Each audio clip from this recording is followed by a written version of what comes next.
কি হয়েছে?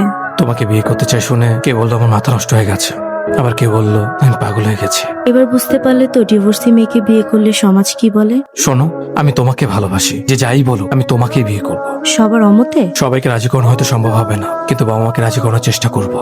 আমাকে একটু সময় দাও। রাফসান, তুমি আমার থেকে অনেক ভালো কাউকে পাবে। তুমি অনেক বেটার ডিজার্ভ করো। আমাকে তুমি ওইখানে নিয়ে যাও যেখানে তোমার সাথে দেখা হওয়ার আগে ছিলাম, আর সেখানে ছেড়ে আসো।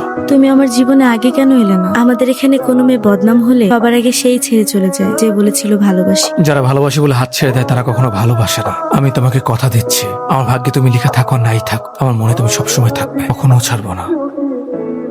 কি হয়েছে, সব মন খারাপ কেন? তোর ভাবি বাসা ছেড়ে চলে গেছে তার বাপের বাড়ি, ডিভোর্স লেটার পাঠিয়ে দিয়েছে। হঠাৎ কি এমন হলো যে ডিভোর্স দিতে হবে?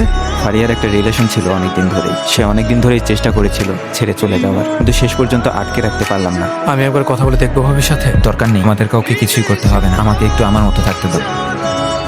যেন মনে হচ্ছে মা, এই মানুষটাকে বিশ্বাস করা যায়। আমি যতই তাকে দেখি ততই অবাক হই। এই সময় এসে একটা ছেলে একটা ডিভোর্স হওয়া মেয়েকে এত ভালোবাসতে পারে। পুরুষ মানুষের ভালোবাসা ভয়ঙ্কর। একবার কাউকে ভালোবাসলে মরার আগ পর্যন্ত তার হাত ছাড়ে না।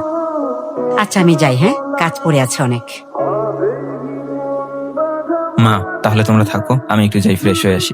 ডিভোর্সি হয়ে অনায়াসে একজন অবিবাহিত মেয়েকে বিয়ে করেছে।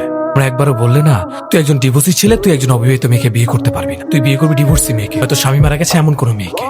কিন্তু আমি একজন ডিভোর্সি মেয়েকে বিয়ে করতে চাই বলে তোমরা কত কথা শোনালে। ডিভোর্সি ছেলে আর ডিভোর্সি মেয়ে দুই ব্যাপার, তুই বুঝতে পারছিস না? মা, তুমি একজন নারী হয়ে নারীদের অবমাননা কেন করছো? একটা পুরুষ একের পর এক বিয়ে করে গেল, তার গায়ে কেন দোষ লাগবে না? অথচ একটা মেয়ে তার একবার বিয়ে হয়ে গেলে সে অশুদ্ধ হয়ে যাবে, তার মূল্য কমে যাবে। আমরা তোর খুশি চাই, তাই তো না করেই যাচ্ছি।